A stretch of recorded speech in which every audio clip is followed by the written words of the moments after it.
من الشيطان الرجيم.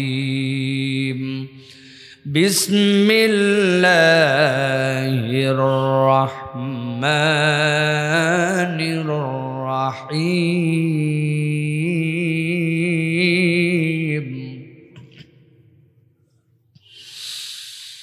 ما أصاب من مصيبة إلا بإذن الله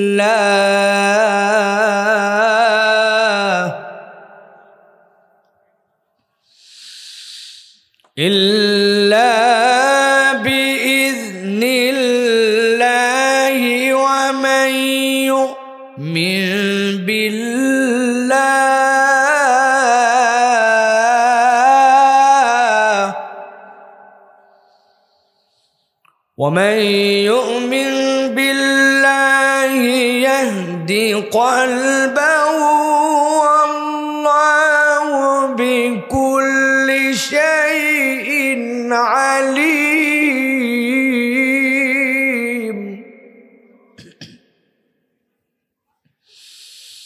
وأطيعوا الله وأطيعوا الرسول فإن توليتم فإنما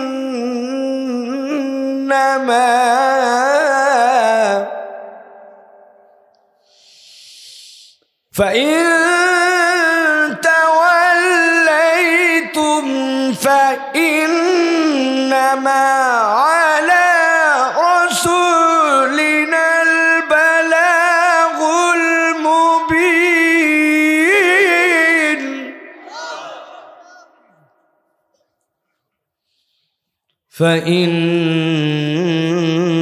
فإنما على رسولنا البلاغ المبين.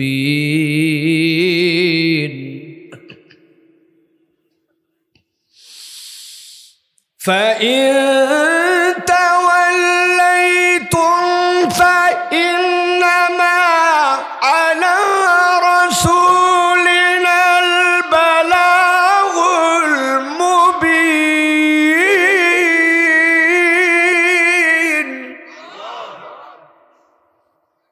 فإنما على رسولنا البلاغ المبين. وقال الله سبحانه وتعالى آمرا ومخبرا إن الله وملائكته يصلون على النبي يا أيها الذين آمنوا صلوا عليه وسلموا تسليما. اللهم صل على محمد وعلى آل محمد كما صليت على إبراهيم وعلى آل إبراهيم إنك حميد مجيد. اللهم بارك على محمد وعلى آل محمد كما باركت على إبراهيم وعلى آل إبراهيم إنك حميد مجيد. আপনারা ভালো আছেন ভাই? সবাই আপনারা ভালো আছেন ভাই? আমি কিন্তু আপনাদের মহল্লার বাসিন্দা, একরকম দারুস সালাম তো কাছেই, তো সেই হিসাবে একই অঞ্চলেই আমরা থাকি। অনেক মাহফিল ছোটবেলার থেকে কলোনির ভিতরে আমরা দেখেছি এবং শুনতেও এসেছি।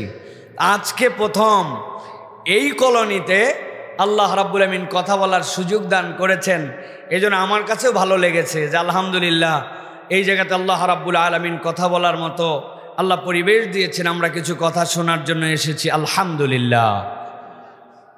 প্রিয় ভাইয়েরা, আমরা এই যে গভীর রাত হওয়ার পথে ঢাকার মানুষ শত ব্যস্ততাকে উপেক্ষা করে আমরা যারা এখানে কোরআনুল কারীমের কথা শোনার জন্য আসলাম, আল্লাহ আমাদেরকে আসার তৌফিক দিলেন। এটা আল্লাহ রাব্বুল আলামিনের একটা দয়া এবং রহমত, ঠিক কি না? আপনাদের কি মনে হয় ভাই, আমাদের এই কলোনি এবং আশপাশে যত পুরুষ মানুষ আছে তার যদি 1/3ও আসে, আমাদের তো এমনি জায়গা নাই, তারপরেও কি এই 1/3 মানুষকে কি জায়গা দেওয়ার মতো আমাদের ক্ষমতা আছে? কত মানুষ, কিন্তু সব মানুষের নসিবে আশা বসা হয় না, সব মানুষ হৃদয় নিয়ে আসতেও পারে না। আপনি যদি খুঁজে দেখেন এই মুহূর্তে মাহফিলে না এসে যদি কেউ ঘোরাফেরা করে, এর 80% মানুষ অকারণে ঘুরতেছে। কেননা শুক্রবার দিনে রাত 10টার পরে আপনার কি ব্যস্ততা আছে আপনি ব্যাখ্যা না করলে আমরা বুঝতে পারবো না, কি ভাই? তবে কিছু মানুষের ব্যস্ততা আছে, তাদের মোবাইল ঠেলতে হচ্ছে, কিছু মানুষের ব্যস্ততা আছে অযথাই স্ক্রল করতে হচ্ছে, কিছু মানুষের ব্যস্ততা আছে রাত্রে খাওয়ার পরে একটু আছে না, বাড়িতে বলে আসছে আমাদের কিন্তু আজকে বাৎসরিক ওয়াজ মাহফিল, মা আমার আসতে কিন্তু দেরি হবে। উনি আসলে মাহফিলে নাই, উনি আছে বন্ধু বান্ধবদের টান দেওয়াতে। ঢাকার মানুষের উপর 3টা জিনিসের বিরাট আকর্ষণ, চা, পান, টান, ঠিক না ভাই? প্রথমে একটা চা, তারপরে পান, তারপরে টান, ঠিক না? আহা, এই কাজে যদি আপনি থাকেন, আমি আল্লাহর ওয়াস্তে আপনাকে বলবো মেহেরবানি করে আপনি ঘরে ঢুকে যান। কেননা আপনি যে উদ্দেশ্যে বেরিয়েছেন ওই উদ্দেশ্যে না আসলে আপনাকে বাড়িতে যেতে হবে। মাহফিল শোনা আপনার জন্য ওয়াজিব, ফরজ নয়, কিন্তু মাহফিলের নামে প্রতারণা করা আপনার জন্য হারাম, ঠিক না? আপনি বলে আসছেন আমি ওয়াজে যাচ্ছি আর আপনি ডুড্ডামি করে বেড়াচ্ছেন, তা হবে না। হয় ভিতরে যাবেন, না হয় আপনি মাহফিলে আসবেন, যে কোনো একটা। আমাদের আবার ঢাকার মানুষজন তো স্মার্ট মানুষ, অনেকে বলে হুজুর দূরে দূরে মাইক, ওয়াজ ভিতরে আছে শোনা লাগবে, এমন কি ঠেকা পড়ছে? কথা বলেন। আমি আপনাদের কাছে বলি ঢাকার ভাইয়েরা, আমরা মোবাইলে 2 ভাবে ইন্টারনেট ব্যবহার করি। কয়ভাবে? কথা বলেন। ওই যে মুরব্বী দেখেন উনি বলতেছে, উনি 2 ভাবের কি বুঝতেছে আমরা? একটা হচ্ছে সেলফ ডাটা আর একটা ওয়াইফাই ডাটা। কি ডাটা? সেলফ ডাটা আপনার ফোনের ডাটা সেট আছে, আপনি ব্যবহার করেন। আর একটা ওয়াইফাই, আপনার একটা রাউটার আছে, বাড়িতে ওর রেঞ্জ আছে, আপনার একটা অ্যান্ড্রয়েড অথবা আইফোন, আপনার মোবাইল আছে, পাসওয়ার্ড জানেন, ওই ডাটার থেকে আপনি ঢুকলে রেঞ্জের মধ্যে আসলে আপনি ওয়াইফাই ব্যবহার করতে পারেন, ঠিক কি না? এখন কোনো একদিন আপনার প্রয়োজন পড়ছে কল্যাণপুর যাওয়ার অথবা 1 নম্বরে বাজার করতে যাওয়ার, আপনি ডি টাইপ কলোনির ভিতর থেকে 1 নম্বরে গেছেন, 1 নম্বর কাঁচা বাজারে আপনার মোবাইলের রাউটার ধরবে তো? বুঝে বলেন, ধরবে তো? কারণ কি ভাই? আপনার নেটওয়ার্ক নাই, ইন্টারনেটের বিল দেন নাই, কি নাকি মোবাইল নাই? সব আছে, কিন্তু হুজুর এটার একটা ডিস্টেন্স আছে, আপনি ওই নেটওয়ার্কের বাইরে চলে গেছেন, ঠিক না? আপনি এইটা যদি বোঝেন তাহলে এটা কেন বোঝেন না? দূরে মাইক দেওয়া হয় অনেক সময় মাহফিলটা হচ্ছে জানানোর জন্য, মহিলারা যেন কথা শুনতে পারেন এই জন্য, কিন্তু পুরুষদের জন্য প্যান্ডেল করা হয়েছে। আপনি ওয়াজ শুনতে পারেন ওয়াইফাই ইন্টারনেটে, আপনি ওয়াজ শুনতে পারেন দূরে, আপনার ওয়াজ শোনা হবে, কিন্তু এই যে প্যান্ডেল, এটা আল্লাহর রহমতের ওয়াইফাই জোন। বান্দা যখন এর ভিতরে আসে বসে কথা শোনে, আল্লাহ ওই বান্দাদেরকে ফেরেশতা দিয়ে দোয়া করায়া আল্লাহ ওই বান্দাকে ক্ষমা করে দেন। সুবহানাল্লাহ। ওটা আপনি দূরের মাইক 1 নম্বর থেকে শুনলে কাম হবে। এই জন্য আমি বলতেছি প্রিয় ভাইয়েরা, আমি আপনাদের কাছে দীর্ঘ সময় কথা বলবো না, নির্ধারিত প্রসঙ্গে অল্প সময় কথা বলবো। যাদের সুযোগ আছে দয়া করে এই কোরআনের মাহফিলকে সম্মান করে আল্লাহর ওয়াস্তে ভিতরে ঢোকেন, আস্তে করে বসে পড়েন। ইনশাআল্লাহ এই সময়টুকু জান্নাতের উচ্চ মাকাম পাওয়ার জন্য আল্লাহর কাছে ইবাদত হিসাবে বিবেচিত হবে। আল্লাহ যেন আমাদেরকে কবুল করেন, বলেন আল্লাহুম্মা আমিন। প্রিয় ভাইয়েরা, এই দুনিয়াতে মানুষের নিয়ম, মানুষ যে জিনিসের দাম জানে ওই জিনিসের মূল্য দেয়। কথা কি ঠিক ভাই? কথা কি ঠিক? 3 দিন আগে একটা ভিডিও দেখছি, ভিডিওতে দেখি অনেক জায়গায় মাইকিং করে। আমাদের এলাকাতেও দেখছি মাইক নিয়ে সকালবেলা হকাররা আসে, ভাঙা চূড়া মোবাইল, হ্যাঁ, টিভি, ফ্রিজ, টেলিফোন বেচতে পারেন। আমি চিন্তা করলাম মোবাইল, টিভি, ফ্রিজ, আবার ওভেন, বাপরে কি ব্যাপারই। শুনছেন না আপনারা? আবার এক লোক একটা ভিডিও বানাইছে, ওই লোকের কাছে একটা iPhone 12 আর iPhone 13 আছে। ওই 2 ফোনই নিয়ে যায়, বলছে ভাই এই 2টা জিনিস আছে, নিবেন? বলছে নিব ভাই, নেওয়ার জন্যই তো আইছি। বলছে কত দিবেন? বলতেছে ভাই আপনি যেহেতু সকালবেলার কাস্টমার 200 টাকা দিব। ওই লোক বলছে না ভাই 500 টাকার নিচে আমি বেচবো না। ও বলছে ভাই এত ফায়দা হবে না, দুটো নিয়ে সর্বোচ্চ 50-60 টাকা হতে পারে, অথবা আমি 200 টাকা দিব, আপনি চাপাচাপি করছেন তো আরো 20 টাকা দিব। ভাই বুঝেন তো, একদম তাজা ফোন। ওই লোক বলতেছে যে দেখেন ফোন কিন্তু চালু, খোলে। বলতেছে খোলা ফোন কেউ বেচে? জানি ভাই, চালু হলেও কাম হয় না, কিন্তু আইফোন 13 আর 14। তার মানে আমি আপনাকে বলতে চাই, মানুষ যেই জিনিসের দাম জানে ওই জিনিসের মূল্যায়ন করে, ঠিক কি না? দাম না জানলে মূল্য দেয় না। আমার হাতে ঘড়ি, আমার অভ্যাস হচ্ছে যেখানে আমি অজু করি আমার ঘড়ি খোলা লাগবে, যতই ওয়াটার রিসিস্ট হোক আর যাই হোক, ঘড়ি না করলে আমার শান্তি নাই। এখন আমি ঘড়ি খুলে এক জায়গায় অজু করে মসজিদে নামাজে গেছি, নামাজের পর একজন আমার কাছে দৌড়ায় এসে বলছে হুজুর ঘড়ি তো থুই আইছিলেন, আমি দেখলাম বলে ওই ঘড়ি ফেরত দিলাম, তাছাড়া কে জানি আপনার ঘড়ি সাইজ করে দিত। আমি বললাম থ্যাংক ইউ ভাই, তোমার কারণে আজকে ঘড়িটা ফেরত পাইলাম। আর মনে মনে ভাবতেছি আমার ঘড়ির দাম ওই সময় 270 টাকা। কয় টাকা? যদি লস হয় কয় টাকা ভাই?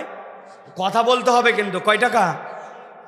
আরেক লোকের হাতের মধ্যে একটা হোয়াইট গোল্ড, ওই হোয়াইট গোল্ডের উপরে একটা পাথর লাগানো আছে, এই পাথরটা হচ্ছে ডায়মন্ড, কিছু দাম না হলেও 50,000। কত?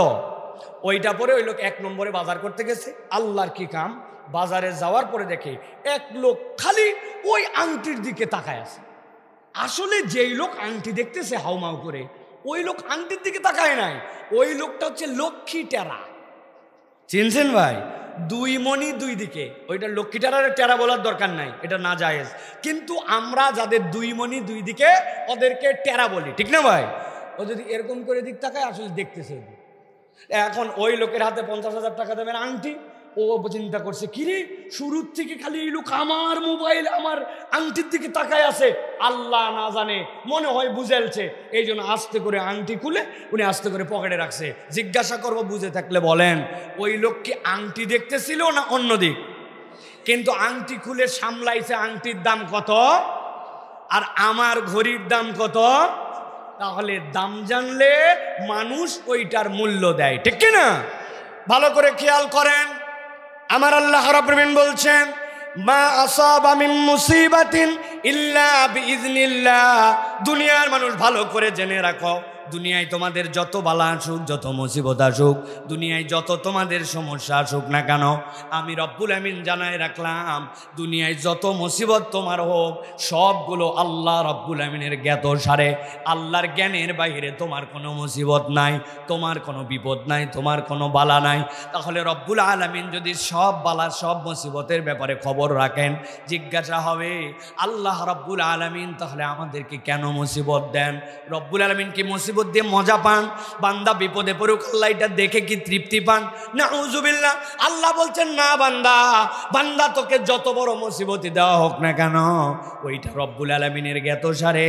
তবে আল্লাহ বলছেন ওই মুসিবত তোকে ধ্বংস করে দেওয়ার জন্য নয়, বরং ওই মুসিবতের পরে দুনিয়ার সবচেয়ে একটা নিয়ামত দামি, ওই নিয়ামতটার মূল্য যদি তুই বুঝিস, আমি আল্লাহ একটু তোর জন্য ওইটার দ্বারা তোকে বরকতে মণ্ডিত করে দিতে চাই। আল্লাহ বলছেন আমি রবের পক্ষ থেকে বান্দার জন্য ঘোষণা থাকলো ওয়া মান ইউমিন বিল্লাহি ইয়াহদি কলবাহু। এই দুনিয়ার বুকে কেউ যদি আল্লাহর প্রতি ঈমান আনে, আল্লাহকে পূর্ণ আস্থার সাথে বিশ্বাস করে, তার বালা মুসিবত যত বড়ই হোক না কেন, আমার রব বলতেছেন আমি রব ওই বান্দার অন্তরের মধ্যে হেদায়েত দিয়ে দে।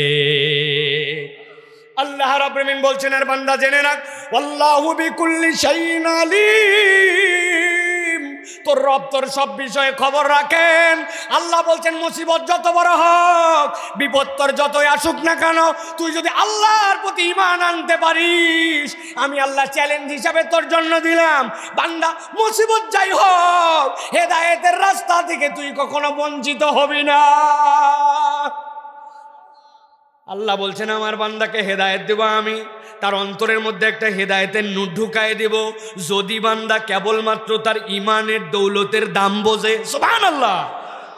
এখন আমাদের অবস্থা হয়েছে এরকম, আমরা আমার ইমানের দাম বুঝি না। আসলে ওইটার দাম না বুঝলে আল্লাহ রব্বুল আলামিনের কাছে প্রকৃতার্থে মূল্যায়িত হওয়া যায় না। ভালো করে গভীর মনোযোগে খেয়াল করেন। তাহলে আল্লাহ রাব্বুল আলামিন সকল বালা মুসিবতের খবর রাখেন। আল্লাহ রাব্বুল আলামিন বলছেন ওই মুসিবতে যে আল্লাহর প্রতি ঈমান আনে আল্লাহ রাব্বুল আলামিন তার হেদায়েতের রাস্তা বের করে দেন। আর আল্লাহ বলছেন আল্লাহ সর্ববিষয়ে জ্ঞাত। এখন কথা হচ্ছে রব্বুল আলামিন কেমনে আমাকে মুক্ত করবেন, আমার বের হওয়ার রাস্তা কি? ভালো করে একটা উদাহরণ মাথার মধ্যে ঢুকায় রাখেন। যতদিন বেঁচে থাকবেন ততদিন এইটা দিলের মধ্যে ঢুকায় রেখে দিবেন। ধরেন আপনাদের এখানে একটা কোয়ার্টার 5 তলা 4 তলা, একটা লোক বাহির থেকে তাকায় দেখছে 5 তলার একটা রুম দেখা যায়। ওই রুমের ভিতরে রাত্রেবেলা আলো জ্বলে, দিনের বেলা পাল্লা খুলে যায়, পর্দা মাঝে মাঝে টানে, পর্দা মাঝে মাঝে বন্ধ করে। ওই রুমের মধ্যে মাঝে মাঝে ফ্যান চলে, নিচ থেকে দেখা যায়, আবার লাইট জ্বলে, রাত্রে লাইটও বন্ধ হয়। বুঝে থাকলে উত্তর দিবেন, না বুঝলে উত্তর দিবেন না। যেই 5 তলার উপরের কোনো রুমে আলো জ্বলা, বন্ধ হওয়া, জানলা খোলা, জানলা লাগানো, এই সকল বিষয় দেখা যায়, ওই জিনিসটা যেখানে দেখা যায় তাহলে ওই রুমের মধ্যে কোনো মানুষ আছে না নাই? এখন আপনি বলছেন ওখানে মানুষ থাকে, কিন্তু একজন বলতে যতই মানুষ থাকুক, আমার যতটুকু বিশ্বাস ওই বিল্ডিংয়ের 5 তলায় ওঠার জন্য কোনো সিঁড়ি নাই, কোনো লিফট নাই, কোনো মই নাই, কোনো এমার্জেন্সি ওটাতে ওঠার জন্য কোনো ব্যবস্থা নাই। যদি কোনো লোক বলে যে উপরে মানুষ থাকে 5 তলায় কিন্তু ওইটাতে ওঠার জন্য কোনো ব্যবস্থা নাই, বুঝে থাকলে বলেন তো তাহলে আপনি ওই লোককে কি বলবেন? স্বাভাবিক মানুষ না পাগল? কারণ ওই লোকের পাগল। আপনি পাগল বলবেন কেন? হুজুর ওই লোকের স্ক্রু ঢিল, ঠিক কিনা? আন্দাজে ঠিক বলেন না। মানুষের স্ক্রু কোথায় থাকে? বলবেন হুজুর আসলে এই পাগল আর এই স্ক্রু দ্বারা মূল ওই উদ্দেশ্যে বোঝানো হয় না, মূলত বোঝানো হয়েছে ওই লোকের মাথা স্বাভাবিক নয়, ঠিক কিনা? ভালো করে খেয়াল করেন। আল্লাহ রাব্বুল আমিন বালা মুসিবত জানেন, আল্লাহ রাব্বুল আমিন উদ্ধারও করবেন, কিন্তু আল্লাহ রাব্বুল আমিন বলছেন, আল্লাহ রাব্বুল আমিনের একটা তরিকা আছে। বান্দা তুমি যদি ওই মুসিবত থেকে বাঁচতে চাও, রব্বুল আমিন তোমার জন্য 2টা সিঁড়ির ব্যবস্থা করেছেন। আল্লাহ কোরআনে বলছেন ওয়া আতিউল্লাহ ওয়া আতিউর রাসূল। এই দুনিয়ার মানুষ, তুমি যদি আল্লাহর কাছে প্রকৃতার্থে মুক্তি চাও, বালে মুসিবত থেকে নিষ্কৃতি চাও, আমি আল্লাহ বললাম 1 নম্বর সিঁড়ির নাম তোমাকে আল্লাহর অনুসরণ করতে হবে। আতিউল্লাহ, রব্বুল আলামিনকে আপনাকে মেনে নিতে হবে। রব্বুল আলামিন আপনাকে যা বলেছেন ওই নির্দেশের মধ্যে পূর্ণ ঢুকতে হবে। এখন মুসিবতও আমাদের আছে, দাবি তো ঈমানও আমাদের আছে, কিন্তু আমাদের মুসিবতের সময় আমাদের উদ্ধার হয় না। আপনি তাকালে দেখবেন প্রত্যেকের আমাদের জীবনে আর পূর্ণ এতাআত আমাদের জীবনে নাই, ঠিক না? ধানাই পানাই আমার যতটুকু মন চাইছে আমি ততটুকু এতাআত করছি। আল্লাহ বলছেন না, আল্লাহর এতাআত লাগবে ও আতিউর রাসূল, আর তোমার এতাআতটা আমার রাসূলের তরিকায় হতে হবে। যদি এই 2 জিনিস ঠিক হয় তাহলে আল্লাহ বলছেন আমি গ্যারান্টার হলাম, মুসিবত যতই হোক উদ্ধার করে দেওয়ার দায়িত্ব আল্লাহর। জিজ্ঞাসা করব ঢাকার মুসলমান, সংক্ষিপ্তভাবে বোঝার চেষ্টা করেন। আমরা তো জানি আল্লাহর ইতাআত করা লাগবে, নবীর তরিকায় আমাদেরকে চলতে হবে, জানি সকলে, কিন্তু কেন আমরা এটা মানতে পারি না?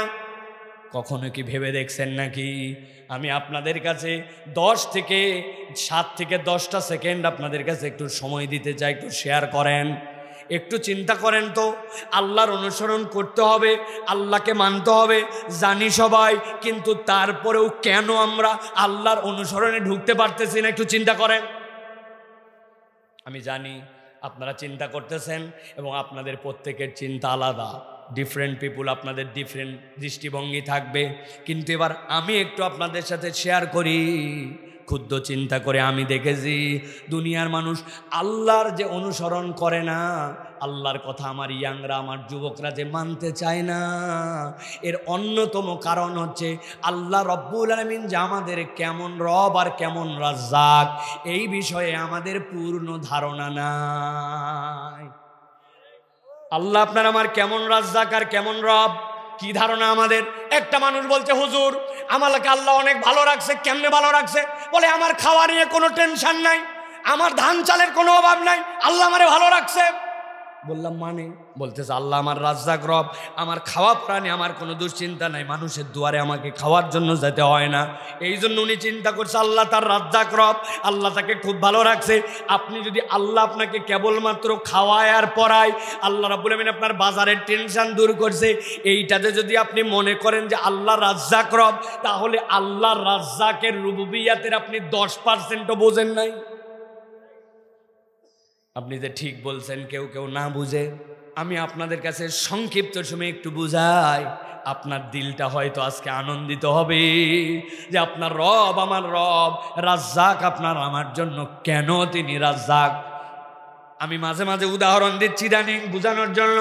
বলেন তো আপনাদের কাছে যদি জিজ্ঞাসা করা হয় আপনারা যে বাথরুমে টয়লেট ব্যবহার করেন, টয়লেটে কি আপনারা স্যান্ডেল ব্যবহার করেন না করেন না? ও ভাই কথা বলেন একটু, করেন না করেন না? ঘুমায় গেছেন আপনারা? টয়লেটে কি আপনার স্যান্ডেল ব্যবহার করেন? হঠাৎ করে আপনার ওয়াইফ অথবা আপনার মা অথবা আপনার বাড়িতে আপনাকে বলছে বাজার করে আসার সময় একটা স্পঞ্জ নিয়ে আসবা। তো কেন? কার আবার জুতার সংকট? বলে শোনো আমাদের বাথরুমের স্যান্ডেলটা পিছলা হয়ে গেছে, দেখছিলাম বাচ্চাটার পা পিছলাই গেছিল, আব্বা ঢুকছিলেন আব্বার পা পিছলাই গেছিল, বাথরুমের স্যান্ডেলটা চেঞ্জ করা লাগবে। আমি আপনাদের কাছে জিজ্ঞাসা করি, বুঝে থাকলে বলেন, বাথরুমের ভিতর ঢুকে কি আপনারা কুচকাওয়াজ করেন, দৌড়াদৌড়ি করেন? বাথরুমের ভিতরে আপনি মর্নিং ওয়ার্ক, ইভিনিং ওয়ার্ক করেন? বাথরুমের মধ্যে আপনি কত সময়ের জন্য ঢোকেন? 2, 4, 5, 10 মিনিট কয় ধাপ দেন? 20 ধাপ বা 30 ধাপের বেশি দেন না। কিন্তু 5 মাস 6 মাস না যেতে ওই জুতার তলা খোয়ায় যায়, ওই জুতার ফিতা আপনার পায়ের তলায় বেঁধে। এই জন্য আপনার বাথরুমের স্যান্ডেল পরিবর্তন করা লাগে। বান্দা একবার চিন্তা করলো না, যেই বান্দার পায়ের তলার স্যান্ডেল 6 মাস 20 ধাপের বেশি দেওয়া লাগে না বাথরুমে, ওই জুতার তলা খোয়ায় যায়। অথচ 50-60 বছর বয়স হয়ে গেল, পুরা বাড়িতে খালি পায়ে হাঁটে, খালি পায়ে ফুটবল খেলে, খালি পায়ে ধান লাগায়, খালি পায়ে ঘোরাফেরা করে, বাড়ির মধ্যে দৌড়ায়, সবসময় খালি পায়ে থাকার হার আমার 80%। অথচ পায়ের তলের জুতা খোয়াইলো, আর আমার পায়ের তলার চিকন চামড়া, ওই চামড়াটা 60 বছর 70 বছর হলো, আমার পায়ের তলা কখনো ফুটা হয়ে রক্ত বের হলো না। ঠিক না? আল্লাহ রাব্বুল আমিন বলছেন ইন্নাল্লাহা হুয়ার রাজ্জাকু যুল কুওয়াতিল মাতিন। বান্দা তুই তোর রবকে চিনতে পারিস নাই, তোর রব তোকে কোন যত্ন নিয়ে তারবিয়াত করে একবার তুই ভেবে দেখ। তোর পায়ের তলা যদি খোয়াইতে শুরু করতো, তাহলে 70 বছরের মুরব্বী যারা 1 নম্বরে তাদের কাল্লাগুলা খালি রাস্তাতে ঘুরে বেড়াতো। আমার বয়স 40-এর কাছে, আমার মাজা পর্যন্ত নাই, ঠিক না? আর 90 বছর হলে খালি কান রাস্তাতে ঘুরে বেড়ান। আপনি হিসাব করেন নাই রব্বুল আলামিন আপনার আমার কেমন রব। এখানে কোনো ভাই যদি 70 বছর বয়সী থাকেন একটু হাত তোলেন তো ভাই। কোনো আমার মুরব্বী 70 ইয়ার্স, ওই যে আমার চাচা একটু এবার করেন তো, ওই যে মুরব্বী চাচা, এই যে, হ্যাঁ এই দেখেন দাঁত বাইর করছে চাচা, 70 বছর বয়স, কি সুন্দর ঝকঝকা দাঁত আমার মুরব্বীর। কেন এই কথা বললাম? আমি আমার মায়ের প্রথম সন্তান, বড় সন্তান, আমরা 7 ভাই বোন। আমি হওয়ার পরে নাকি আমার দাঁত একটু আগে আগে উঠছে। বাচ্চা কাচ্চার যে দাঁত ওঠে 10-11 মাসে দাঁত উঠে গেছে সামনের 2টা। যেই মায়ের সন্তানদের দাঁত উঠে আগে, ওই মায়েরাই কষ্টটা জানে। মায়েরা জানে কেন, ভাঙ্গিও তো বলার দরকার নাই, ঠিক না? আমার দাঁত উঠছে ওই যে 1-1.5 বছর বয়সে, আজকে 40 বছর মুরব্বী 70 বছর। আপনি কখনো কি খেয়াল করে দেখছেন ওই যে আধা ইঞ্চি দাঁত যেইটা বড় হলো, ওই দাঁত ওই জায়গায় এসে থেমে গেল। 70 বছরে আপনার দাঁত আর বাড়লো না। আর প্রত্যেক বৃহস্পতিবার না আসতে নেল কাটার নিয়ে বসতে হয়, নখ না কাটলে বড় হয়ে যায়। আপনার রব কেমন রব? একই শরীরে আপনার নখ বাড়লো আর আপনার দাঁত বাড়লো না। গোপ যদি আপনি না কাটেন তাইলে আপনার চলে না, অথচ গোপের থেকে 4 আঙ্গুল মাপে উপরে, ওই জায়গাতে আপনার ভুরু আর চোখের পাপড়ি, কোনোদিন ওইটা কাটা লাগলো না। আল্লাহ বলছেন তুমি তোমার রবকে চিনতে পারো নাই, কত যত্ন করে রব তোমাকে লালন করেন। সুবহানাল্লাহ। ওই রবকে আমি চিনি নাই, যেই রব আমাকে এরকম নিয়ামতের রাজিতে ভাষায় রেখেছেন। আমি জিজ্ঞাসা করব, উত্তর দিবেন ভালো করে। 4টা জিনিসের নাম বলবো, চিনলে হ্যাঁ বলবেন, না চিনলে কথা বলবেন না। তবে চিনলে না বললে কিন্তু খবর আছে। 1 নম্বর বলবো মরিচ, চেনেন? লবণ, রসগোল্লা, তেঁতুল। এবার জিজ্ঞাসা করব মরিচের স্বাদ কেমন, রসগোল্লা, তেঁতুল, লবণ, তিতে। ভালো করে খেয়াল করেন, এমনি এমনি এটা জিজ্ঞাসা করাই নাই, বোঝানোর জন্য। আপনি ঝাল লবণ ওইটা দিয়ে আপনি তেঁতুল মাখায় মাখায় খাইছেন, খাওয়ার পরে ঝাল লেগে গেছে, আপনি শেষে একটু রসগোল্লা খাইছেন। আবার আপনি একদিন বাড়িতে ভাত খাইছেন, কল্লা দিয়ে প্রথমে মাখায় খাইছেন, এরপরে গরুর গোস্ত খাইছেন, তারপরে শেষের দিকে একটু সিলেটের মানুষ হলে ট্যাঙ্গা খাইছে, এরপরে শেষে দই মিষ্টি খাইছে, একই পেটের মধ্যে গেছে, ঠিক কিনা? ভালো করে বুঝে থাকলে বলেন, কথা কিন্তু ঠান্ডা মাথায় বোঝেন। আপনার পেটের মধ্যে যেই না সব চলে গেছে, রব্বুল আমিন আপনার পেটের মধ্যে ঢুকাইছেন এইগুলা, এই পর্যন্ত থামেন। এবার একটু ভিন্ন জায়গায় জিজ্ঞাসা করি। এখানে অনেক তরুণ যুবক দেখা যায়, জীবনে একবার হলেও বাইক চালাইছেন, যারা হাত তোলেন। মোটরসাইকেল চালাইছেন জীবনে একবার হলেও, আরে নিজের না অন্যেরটা চালাইছেন একবার, হাত নামান। একদিন হঠাৎ করে বাইক নিয়ে যাচ্ছেন, শ্যামলী পার হয়েছেন, কেবল পার হওয়ার পরে দেখেন বাইক ধরে থাম। কি রে, বাইক তো থামার কথা না, বাইক কেন থামলো? ডানের দিকে কাত করছে খানিকক্ষণ, বামে কাত করছে অনেকক্ষণ, ঝুঁকাইছে, তারপরে খেয়াল করছে বাইকের ভিতরে কি নাই। কথা বললেন না তারা, কি নাই? আস্তে করে ডানে বামে তাকায়া, শ্যামলির টায়ারের দোকানের আগে বামে ওই জায়গায় চিপা একটা গলি আছে, ওই জায়গায় বাইকটা আস্তে করে নিয়ে আস্তে করে জিপার খুলছে। জিপার খুলে সিলিন্ডারের যে জায়গায় তেল ঢুকানো লাগবে এটা ফাঁকা করে আস্তে করে ভিতরে কাম সেরে দিছে। বুঝে থাকলে বলেন তো, যেহেতু তেল নাই এখন নিজের তেল ভিতরে দিছে, বাইক চলবে তো? যারা বললেন না তারা বোঝেন না, বাইক চলবে তো? কেন চলবে না? আমি আমার বাইক, আমার নিজের শরীরের জিনিস চলবে। চলবে তো না, উল্টা ইঞ্জিন খারাপ হয়ে যেতে পারে, ঠিক না? এমনি এমনি হাসানোর জন্য এটা বলি নাই। আপনার বাইক, ওই বাইকে ব্রেক কষার জন্য ব্রেক অয়েল দেওয়া লাগে, ওই জায়গায় অকটেন দেওয়া যায় না। যেই জায়গায় অকটেন ওই জায়গায় প্রস্রাব দেওয়া যায় না, যেই জায়গায় গিয়ার অয়েল ওই জায়গাতে ব্রেক অয়েল ঢালা যায় না। একই বাইকের কত ফাংশন, অথচ আপনি খাইলেন 4, 5, 10 ধরনের জিনিস, পেটের মধ্যে চলে গেল। রব্বুল আমিন এরপরে আপনাকে ওখানে 6 থেকে 7টা, আল্লাহ রব্বুল আমিন ওই জায়গায় সুন্দর করে অক্সিডেন্ট কতগুলা পাঠান, রব্বুল আমিন ওই জায়গায় জারক রস দেন, ওইগুলো ওইটাকে ভেঙে ফেলে, এরপরে মন্ডু বানায়, এরপরে আপনার আমার যে নারীর সার্কেল ওর মধ্যে ঢুকে যায়, চিপে চিপে সবগুলাকে রব্বুল আমিন বের করে একটা জায়গায় জড়ো করান। এরপরে ওই জায়গাতে আছে তিতা, ওই জায়গায় আছে মিষ্টি, ওই জায়গায় আছে টক, ওই জায়গায় আছে লবণ, ওই জায়গায় আছে ঝাল। আল্লাহ সবগুলাকে এরপরে অল্প সময়ের মধ্যে কতগুলা টক্সিন দিয়া সবগুলাকে রব্বুল আমিন সুগারে রূপান্তর করে দেন, সবগুলো এই জায়গায় চিনি হয়ে যায়। আপনার পেটের মধ্যে চলে গেছে, আপনি পাঠাইছেন, আপনি হাত নড়াচ্ছেন এরকম করে, এই জায়গায় আপনার জন্য মোবাইল লাগে, কিন্তু এটা আপনার চিন্তা নয়।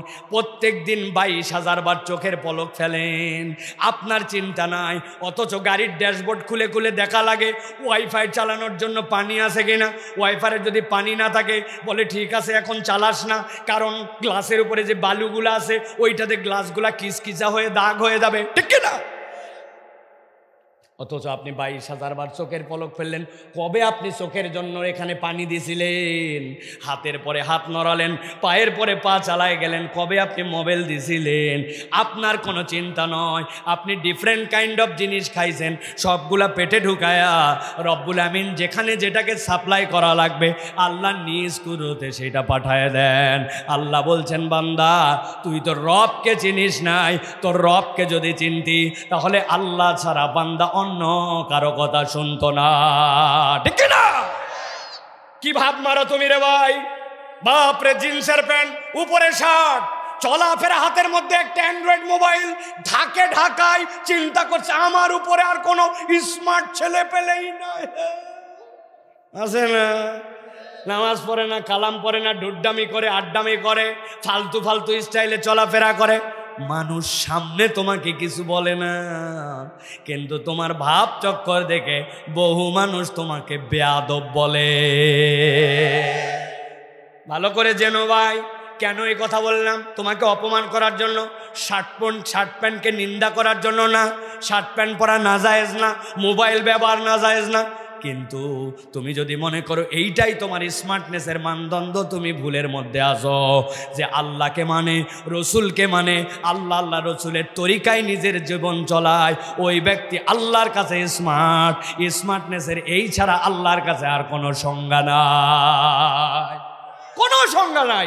ইন্না আকরামাকুম ইনদাল্লাহি আতকাকুম। আল্লাহ বলছেন আল্লাহর কাছে সেই সবচেয়ে দামি যেই ব্যক্তি আল্লাহকে ভয় করে।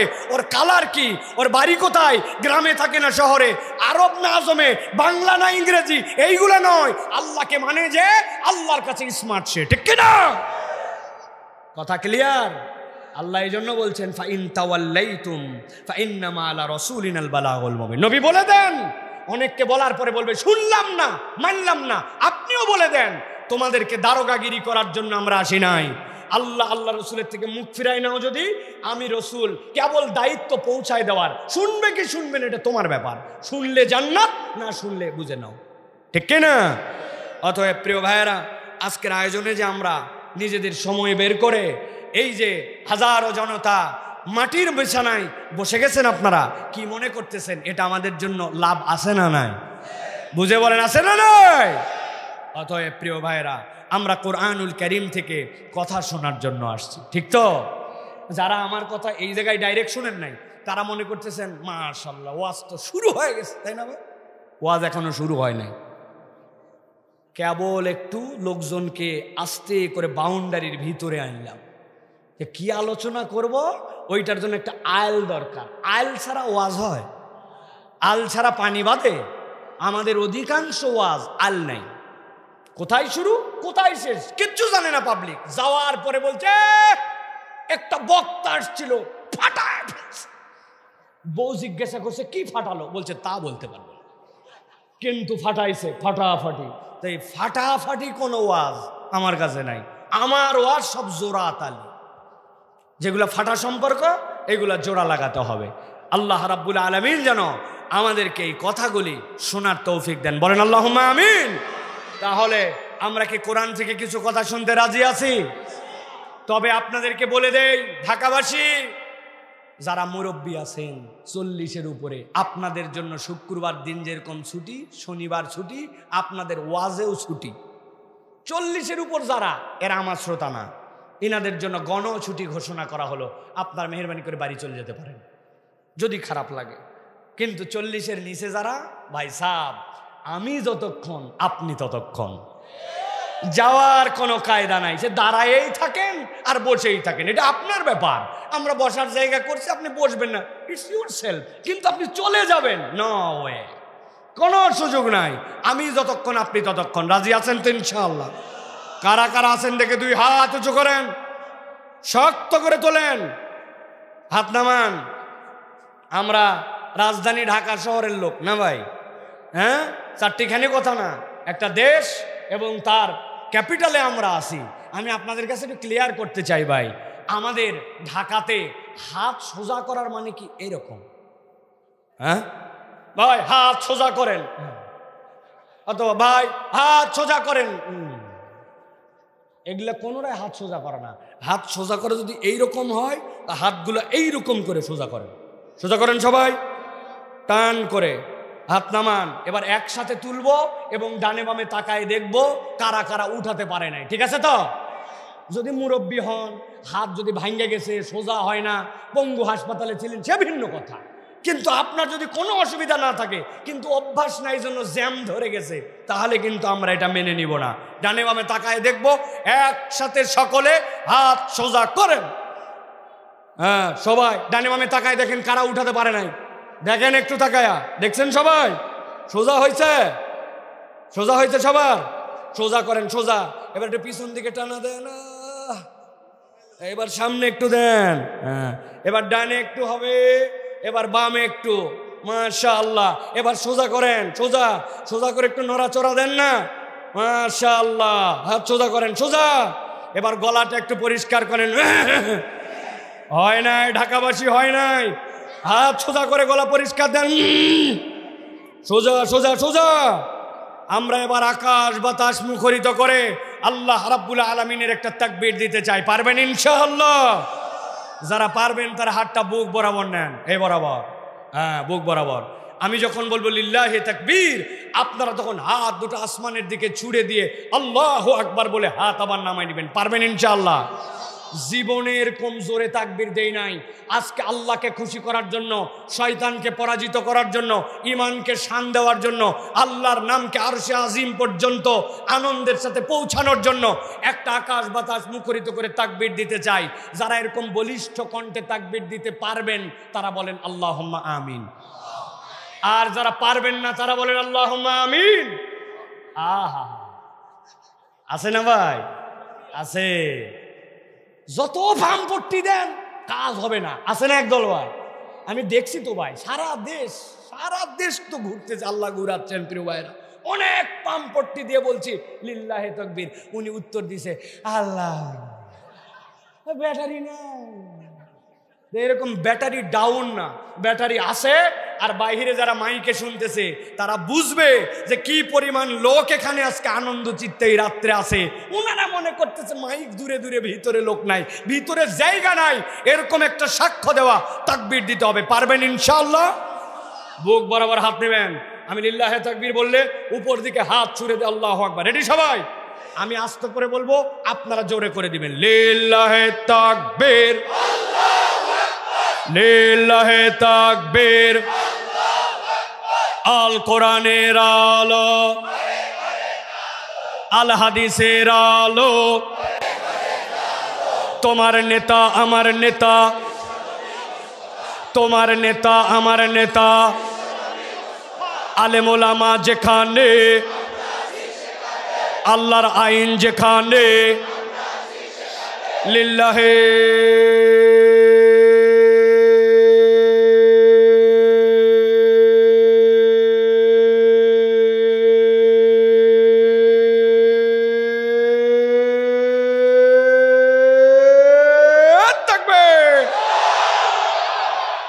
আলহামদুলিল্লাহ। হাত নামান। শয়তান এদিকে 1 নম্বর পার, ওদিকে বাংলা কলেজ পার, ঠিক কিনা? আল্লাহু আকবারের স্লোগান শয়তান সহ্য করে না। এই জন্য আল্লাহু আকবারের স্লোগানও অনেক মানুষ সহ্য করতে পারে না। আল্লাহু আকবারের স্লোগান কোনো দলীয় স্লোগান নয়, কোনো পার্টির স্লোগান নয়, কোনো গোষ্ঠীর স্লোগান নয়। আল্লাহু আকবারের স্লোগান ইমানদারের স্লোগান।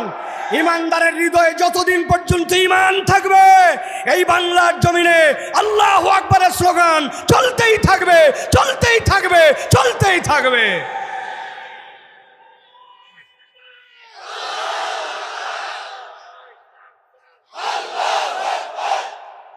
আল্লাহ রাব্বুল আলামিন আমাদেরকে তার দ্বীনের পক্ষে থাকার তৌফিক দান করেন। আগামীর বাংলাদেশ বৈষম্যহীন বাংলাদেশ, আগামীর বাংলাদেশ তরুণ যুবকদের বাংলাদেশ, আগামীর বাংলাদেশ আলেম ওলামার বাংলাদেশ, আগামীর বাংলাদেশ ইসলামের পক্ষের বাংলাদেশ, আগামীর বাংলাদেশ ভারতীয় আধিপত্যবাদের বিরুদ্ধে রুখে দাঁড়াবার বাংলাদেশ, আগামীর বাংলাদেশ আল্লাহর আইন দিয়ে শাসিত হওয়ার বাংলাদেশ। ওই বাংলাদেশে আল্লাহু আকবারের স্লোগান পছন্দ করে না যারা, ইমানদারের সম্পর্ক তাদের সাথে নাই। কথা ঠিক? মনে থাকবে তো? আল্লাহ আমাদেরকে কবুল করেন, আল্লাহুম্মা আমিন। প্রিয় ভাইয়েরা, আর দেরি করা যাবে না, দীর্ঘ রাত হয়েছে। আমি শামীম ভাইকে আগেই বলছিলাম, ভাই আমি আগে আসছি, আমার কথা বলতে সময় লাগে, আমার আল্লাহর রাস্তায় একটু 9টার দিকে দিবেন যাতে একটু বেশি করে কথা বলা যায়। কিন্তু আমাদের একটু শিডিউল এলোমেলো হয়েছে। কিন্তু আমার ভাইয়েরা যেহেতু আসেন, আবার কয় বছর পর আসতে পারবো আল্লাহ কেবল জানেন। এই জন্য আমরা একটু কোরআন থেকে সরাসরি কিছু কথা শুনে যাব। মা বোনেরা যারা আপনারা কোয়ার্টারে আছেন, দূরে আছেন, প্রত্যেক দিনই তো ব্যস্ত থাকেন মা, প্রত্যেক দিনই তো মোবাইল চালান, বাচ্চাদের সাথে গল্প করেন, সাময়িক একটু টিভি খবরের জন্য দেখেন। আজকে এগুলো একটু বাদ দেন, দিয়ে মাইকের শব্দটা যে পর্যন্ত যাচ্ছে জানলাটা একটু খুলে দিয়া, একটু দিলটা লাগায়া জায়নামাজটার উপরে অথবা বিছানার উপরে একটু উঠে একটু বসেন, একটু কোরআনের এই কথা শোনেন। না জানি এই কথা আমাদের জন্য হেদায়েতের ওসিলা হয়ে যেতে পারে, ঠিক কিনা? আল্লাহ যেন আমাদেরকে কবুল করেন, আল্লাহুম্মা আমিন। আর দেরি নয়, সরাসরি আমরা এখন কোরআনুল কারীমের মধ্যে প্রবেশ করব।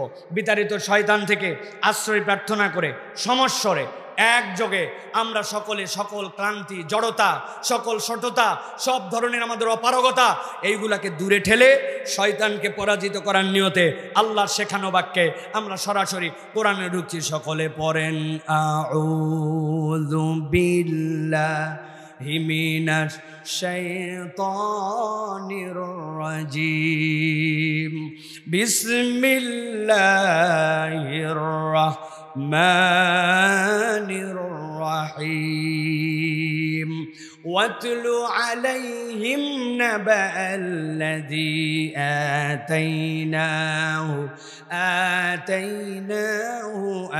আয়াতিনা فانسلخ منها فأتبعه الشيطان فكان من الغاوين।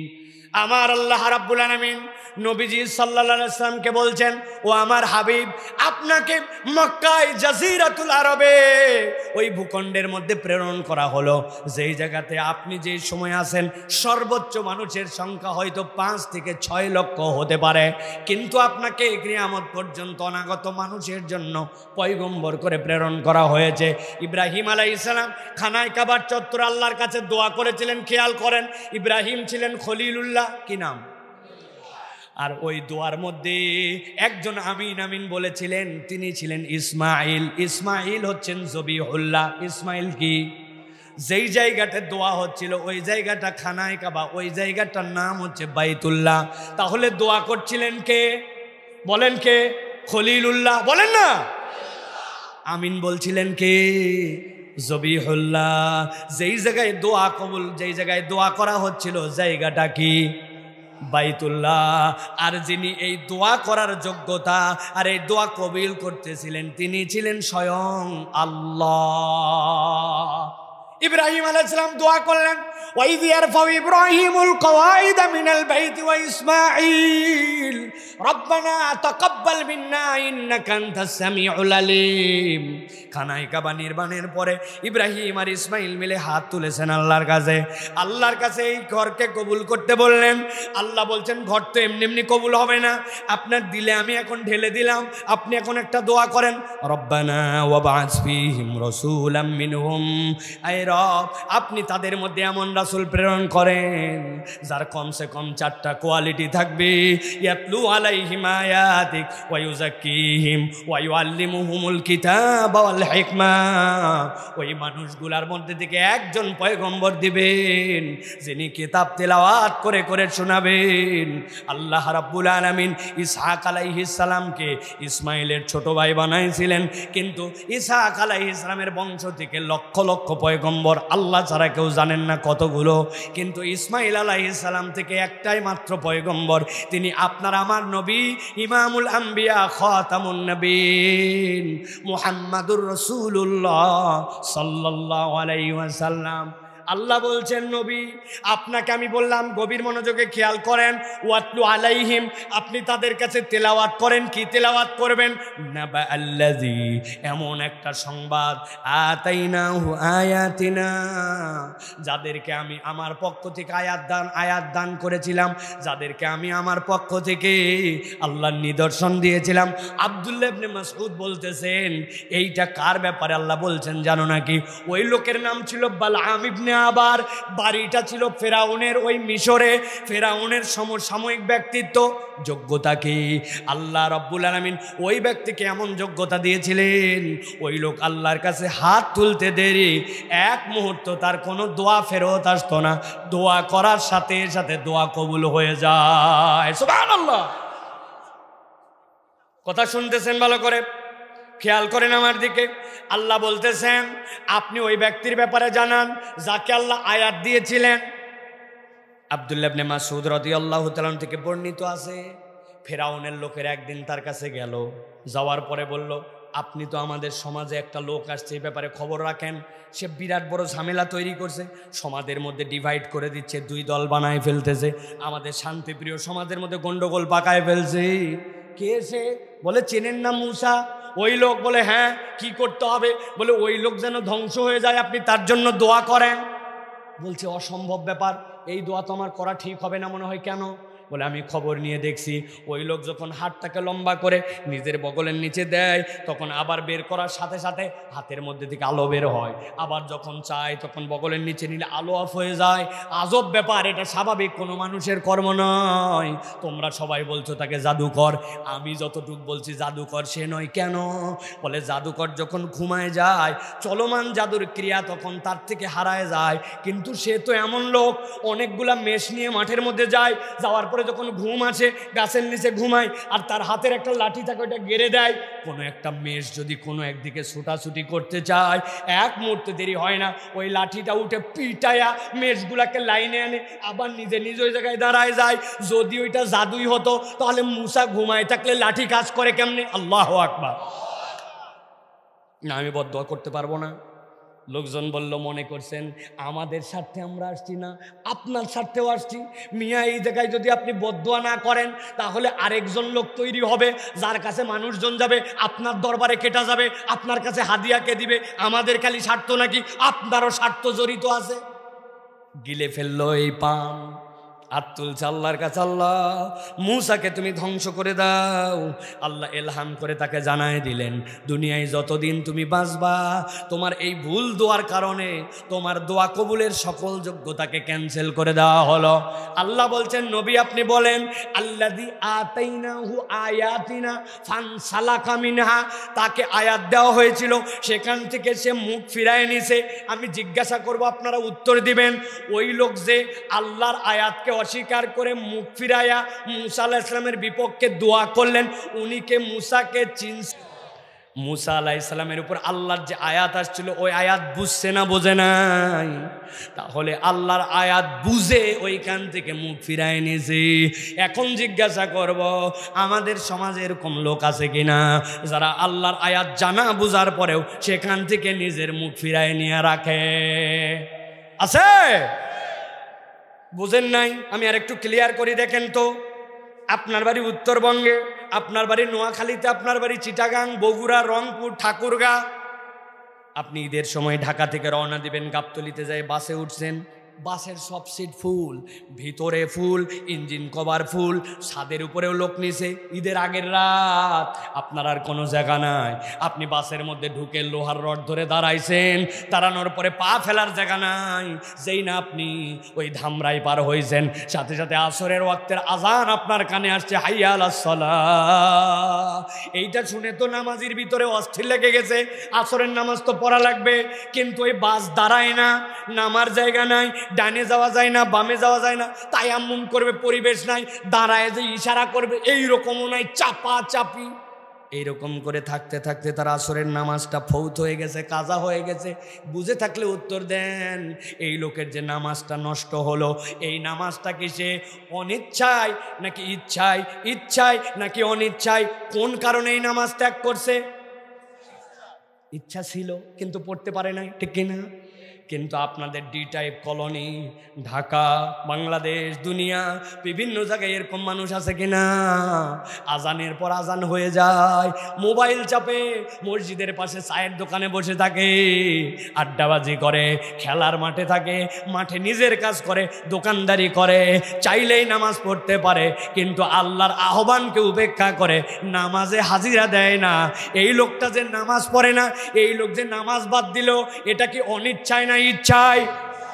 বুঝে বলেন কিন্তু অনিচ্ছায় না ইচ্ছায়? ভালো করে চলেন, সামনে আগাই।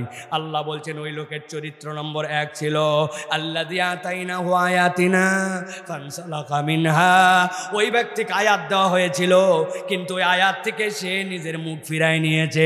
যেই না কোনো ব্যক্তি আল্লাহর আয়াত থেকে জেনে বুঝে মুখ ফিরাবে, আল্লাহ বলছেন সাথে সাথে 2 নম্বর একটা অপরাধ তার জীবনে এসে যাবে। কি অপরাধ? আল্লাহ বলছেন ফাতবাহু শাইতান ফাকানা মিনাল গাওয়িন। আল্লাহ বলছেন বান্দা, যেই বান্দা আল্লাহ রাব্বুল আলামিনের জেনে বুঝে নিদর্শন থেকে মুখ ফিরাবে, আল্লাহ বলছেন সাথে সাথে শয়তান তার পিছে লেগে যাবে। আর একবার শয়তান যার পিছনে লাগে, আল্লাহ বলছেন পথভ্রষ্ট হওয়া ছাড়া তার কোনো উপায় নাই। কথাটা মনে হয় ভালো করে বুঝেন নাই। আমি একটু সুন্দর করে আর একটু বুঝাই, 15 সেকেন্ড লাগবে, ভালো করে খেয়াল করেন। আপনার কোনো একটা বাচ্চা, ছেলে, মেয়ে অথবা কাউকে আপনি মাঝে মাঝে বকা দেন, এই এই শয়তানি করবি না, বলেন না ভাই, এই এই দুষ্টামি করবি না, শয়তানি কাজ, এখান থেকে তুই সর বললাম, বলি কি না? তার মানে কি, যেই শয়তানি করবে না বলতেছেন ওইটাকে আপনি শয়তানি কাজ হিসাবে ট্রিট করছেন, ওইটা করলে সে শয়তানের অনুগামী। কিন্তু আল্লাহ বলছেন না, যেই ব্যক্তি জেনে বুঝে আমার আয়াত অস্বীকার করবে, শয়তানের সে অনুগামী নয়। ফাআতবাহুশ শাইতান, শয়তান তখন তার পিছে লেগে যায়।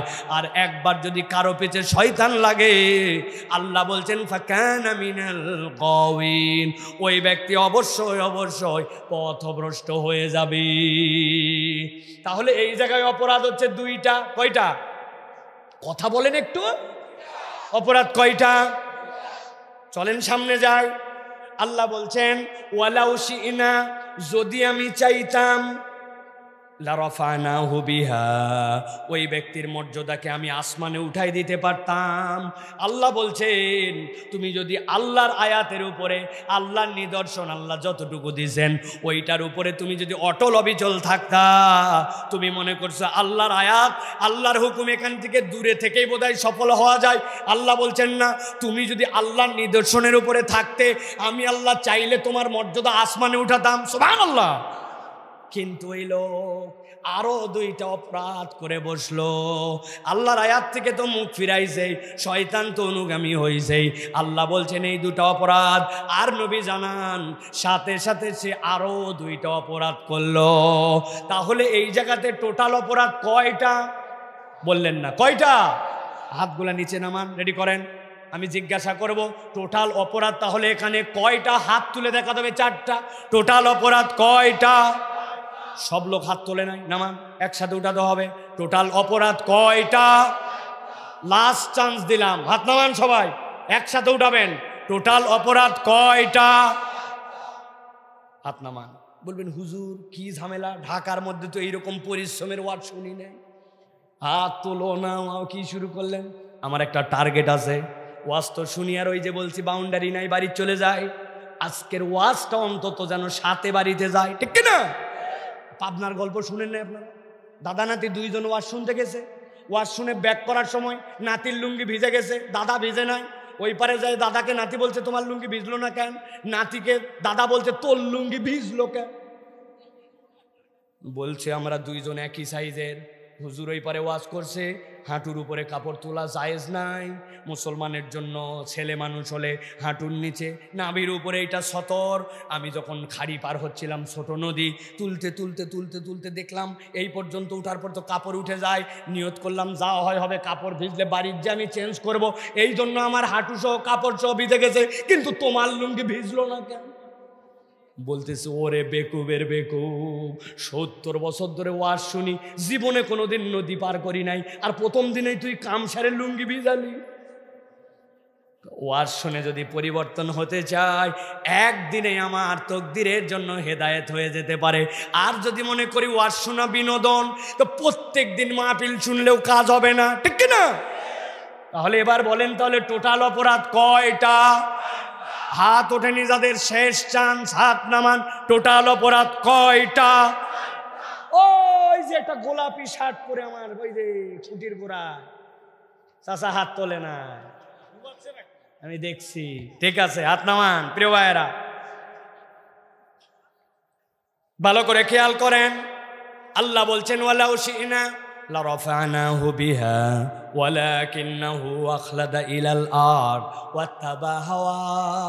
আল্লাহ বলছেন আমি চাইলে তার মর্যাদা বাড়ায় দিতাম। 1 নম্বর জেনে বুঝে আল্লাহর আয়াত অস্বীকার করছে, 2 নম্বরে শয়তান তার অনুগামী, 3 নম্বরে আল্লাহ বলছেন ওয়ালাকিন্নাহু আখলাদা ইলাল আরদ, ওই মানুষটা যদিও মানুষ কিন্তু একটা পশুর ক্যারেক্টারে ঢুকেছে। দুনিয়াতে 4 পাওয়া যত জন্তু আছে, আরবিতে খুলদুন মানে জমিনমুখী হয়ে থাকে, ওর 4 তার হাত পা মাথা যদি উঁচু করে কিন্তু দিন শেষে ওর মাথা সবসময় নিচে, এরকম একটা প্রাণীর নাম বলেন গরু। চিনছেন না আপনারা? ছাগল, এরকম যে প্রাণী, ওই প্রাণীগুলা যদিও দুই পা দিয়ে মাঝে মাঝে উঠে, মাথা যদি উঁচু করে, কিন্তু ওর চরিত্র হচ্ছে সব সময় মাথাটা নিচের দিকে থাকা। আল্লাহ বলছেন দুনিয়াতেও এরকম ক্যারেক্টারের কতক মানুষ আছে, হালাল হারাম বিবেচনা করে না, ডান বাম দেখে না, আল্লাহর হুকুমের পরোয়া করে না, ওর চাই খালি দুনিয়ার দুনিয়া। ও দুনিয়ার স্বার্থে নিরেট সে ব্যক্তিগত জিন্দেগিতে দুনিয়াদার হয়ে গেছে। এরকম মানুষ আমাদের সমাজে আছে কিনা? চিনেন দু একজনকে? আমি দুইজনকে চিনাই দেই, দিব, রাগ করবেন না তো আপনারা? ওই লোক যদি চিনে ফেলেন তাহলে তো মুশকিল। বাজারে গেছেন ঈদের মধ্যে 1 নম্বরে অথবা অন্য কোনো জায়গায়, আপনাকে দেখে বলছে আপনার মতো চেনা লোক বলে কেনা দামে দিলাম। আপনি তো ঘাবড়ায় গেছেন, কিরে আমাকে চিনলো কেমনি? আসলে বাপ দাদার জন্মে আপনাকে দেখে না, আপনাকে বানাইছে চেনা লোক, কেনা দামে দিলাম বলে 500 টাকা কাল্লা কাটছে। এরকম দোকানদার আছে না? এত বড় দাড়িওয়ালা, আপনার সাথে হালাল মাল হালাল দোকান, কিন্তু দুনিয়ার একটু স্বার্থে মিথ্যা কথা বলে তার ব্যবসাকে হারাম করে, আছে কিনা? আপনি আমার বৌনির কাস্টমার, 11টার সময় আপনি 83 নম্বর কাস্টমার, কিন্তু আপনাকে কয় বৌনির কাস্টমার। কথা বলেন আছে কিনা?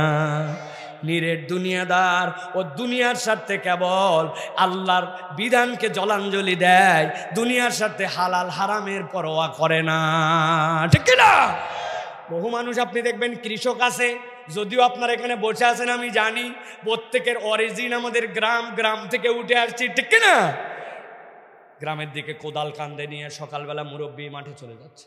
লোকজন বলছে কি ব্যাপার চাচা, এত সকালে আপনি কাজ করতে যান? বলে রোদ উঠলে আমি কাজ করতে পারি না বাবা, এই জন্য জমির আলটা একটু কাটতে যায়। আসল উদ্দেশ্য মুরব্বীর আল কাটা না, ওই পারের জমির সাথে যার আল লাগানো, উনি ওই পারের লোকের আল কাটার নামে আলটা একটু কোপায়া নিজের জমি 4 আঙ্গুল একটু ঠেলতে চায়। আমাদের দেশে অভ্যাস আছে কি নাই? আপনার জমির আল ঠেলে আপনি এই 4 আঙ্গুল মাত্র বাড়াইছেন, আপনার 1 বিঘা জমির খাজনা খারিজ সব ঠিক, আপনার পর্চা সব ঠিক, আপনি 1 বিঘার থেকে 25 মণ ধান পাইছেন, কিন্তু এই 4 আঙ্গুল জায়গা যেটাতে 50টা গোজ লাগাইয়া 5 কেজিও ধান হয় নাই, কিন্তু ওই 5 কেজি ধানের লোভ সামলাতে পারে নাই, হালাল হারামের সাথে মিশায় ফেলছে, দাড়ি টুপি পরে, কিন্তু নিরেট দুনিয়াদার হওয়ার কারণে এইটাকে অপরাধী মনে করে না। এরকম কৃষক, এরকম মানুষ আমাদের দেশে আসে না? না আছে? হজে যাচ্ছে সফরে, এখন বাংলাদেশে একটা ট্রেন্ড হয়েছে, হজে যাওয়ার আগে আরেক হজের খরচ করা লাগে, আর কয় টাকা যুক্ত করলে উনি আরেকজনকে হজে নিয়ে যেতে পারে, গরু খাওয়ায়, আছে না? গরু টরু খাওয়ায়া উনার 10 বিঘা জমি, 2 ছেলে 2 মেয়ে বাড়িতে ডাক দিয়ে নিয়ে আসছে। মেয়ে জামাইছ মেয়েদেরকে অনেক হাতে মাথায় কাঁধ বুলায় বলছে তোমাদের জন্য আংটি নিয়ে আসবো, তোমার জন্য সোনার চেন নিয়ে আসবো। মা আমি বোধহয় আর ফিরতে পারবো কি জানি না, মিশামিশি কান্না করে টোরে বলছে বিয়ে শাদিতে অনেক তোমাদের পিছে খরচ করছি মা, আমি যাচ্ছি জমি জমাগুলা বন্টন করে দিয়ে যেতে ইনসাফ মতো, তোরা 2 বোন, ভালো ভালো জমি আমার যেটা, ওই 2 জন 1 বিঘা নে, আর বাকি ছেলেদের মধ্যে 9 বিঘা ভাগ, ইনসাফ। এই কাজ করে দিয়ে উনি মক্কা শরীফ চলে গেছে। মক্কা শরীফ যাওয়ার পরে খানায় কাবা দেখলে সকলের চোখে পানি আসে, মুরব্বির তো আরো বুকের মধ্যে ব্যথা, আল্লাহর কাবা দেখে কান্নার ঠালায় লোকজন চিন্তা করছে বাপ রে বাপ, হাজি তো কান্দে কিন্তু এত কান্দে তো আয় শরিক হই। হাত তুলে দেখে মুরব্বী বলছে আল্লাহ আশা রাখ দেয়া, ছেলে মেয়েদের মধ্যে আল্লাহ একটু ভুল করে ফেলছি, আল্লাহ মেয়েদেরকে 1 বিঘা জমি দিয়া 9 বিঘা জমি ছেলেদের মধ্যে ভাগ করে দিয়েছিলাম, কাজটা ঠিক হয় নাই, কিন্তু খানায় কাবার চত্বরে আল্লাহ দেখার পরে সব গুনাহ মাফ হয়, মেহেরবানি করে তোর এই অপরাধী গোলামকে মাফ করে দে। বুঝে থাকলে বলেন, বান্দার হক নষ্ট করে আল্লাহর খানায় কাবায় যে যদি কাঁদতে কাঁদতে বন্যা আনে, আল্লাহ কি বান্দার হক নষ্ট করার গুনাহ মাফ করবে? তাহলে আপনি দেশের টাকা বিদেশে পাচার করে দিলেন, ব্যাংকগুলাকে হাওয়া করে দিলেন, দেশের রাস্তাঘাট খাইয়ে ফেললেন, এক সেতু বানালেন যেইটা 10টা সেতুর টাকা ভাগ করে খাইলেন। নিশ্চয় তাহাজ্জুদ পড়লে আর ফজরের পরে যাই নামাজ খুঁজলে আপনার গুনাহ মাফ হবে। মনে করছেন বাপ রে বাপ বিরাট কাম করছি, দেশের থেকে টপ করে চলে গেছি। আমি জিজ্ঞাসা করতে চাই, আমেরিকা কি আল্লাহর দুনিয়ার বাহিরে না ভিতরে? কানাডা কি আল্লাহর দুনিয়ার বাহিরে না ভিতরে? ইউরোপ কি আল্লাহর দুনিয়ার বাহিরে না ভিতরে? আমাদের পাশের দেশটা কি আল্লাহর দুনিয়ার বাহিরে না ভিতরে? তাহলে আপনি কেমন করে ভাবছেন আমি একটু দেশ থেকে চলে গেছি মানে আল্লাহর দুনিয়ার থেকে বের হয়ে গেছি? আপনি যদি হিসাব বরাবর করে জাতির কাছে ক্ষমা না চান, এইটা কেবল বের হওয়ার শুরু, জাহান্নামে না যাওয়া পর্যন্ত শেষ হবে না। বুঝে নিয়েন ঠান্ডা মাথায় ভালো করে। এই জন্য আল্লাহ রাব্বুল আলামিন বলছেন বান্দার হক নষ্ট করো, তুমি বুঝো। আল্লাহ রাব্বুল আলামিন বলছেন ওয়ালাকিন্নাহু আখলাদা ইলাল আরদ, ওই মানুষটা নিরেট দুনিয়াদার, দুনিয়া ছাড়া কিচ্ছু বোঝে না। আছে কি না? খবরদার আছে বলবেন না, বলেন আমরা। আছে, কিসের আছে? ওই মানুষ তো আমরাই, আমাদের ভিতরে ক্যারেক্টার ঢুকছে, ঠিক না? সামান্য একটুখানি 1 বিঘা জমি সরকারের ওই দিক না ঠেললে হয় না, ড্রেনের উপরে সানসেট বের করে না দিলে হয় না, নিচতলায় সানসেট বের করে না, দোতলার থেকে বেলকনি পার করে, ওটা আপনার আব্বার জায়গা, আব্বার জায়গা আপনার, ওটা গায়ে মাখেন, গায়ে মাখেন। নিরেট যদি দুনিয়াদার হয়ে যায় আল্লাহ বলছেন এটা 3 নম্বর অপরাধ। বলতে থাকলে তো অনেক বলা যাবে, আমি ইশারা দিয়ে যা বুঝাইছি আশা করি ঢাকার লোক বুঝছেন। চলেন এবার 4 নম্বর অপরাধ। আল্লাহ বলছেন ওই মানুষগুলার 4 নম্বর অপরাধ হচ্ছে ওয়াত্তাবা হাওয়া। আল্লাহ বলছেন 1 নম্বর আল্লাহর বিধান জেনে বুঝার পরে অস্বীকার করে, 2 নম্বরে ওই মানুষগুলা শয়তানের অনুগামী হয়, 3 নম্বর নিরেট দুনিয়াদার, 4 নম্বর আল্লাহ বলছেন ওয়াত্তাবা হাওয়া। ওই মানুষগুলা খেয়াল খুশির জীবন চলায়, তার মন যতটুকু টানে ততটুকু ইসলাম মানে, মন যতটুকু টানে না ততটুকু ইসলাম মানে না। এরকম মুসলমান আল্লাহর দয়ায় ডি টাইপ কলোনিতে নাই, ঢাকায় নাই, দেশে নাই, আবার বলে আছে। একটু হিসাব মিলান যে আমাদের মন যতটুকু টানে ততটুকু ইসলাম আমরা পালন করি কিনা।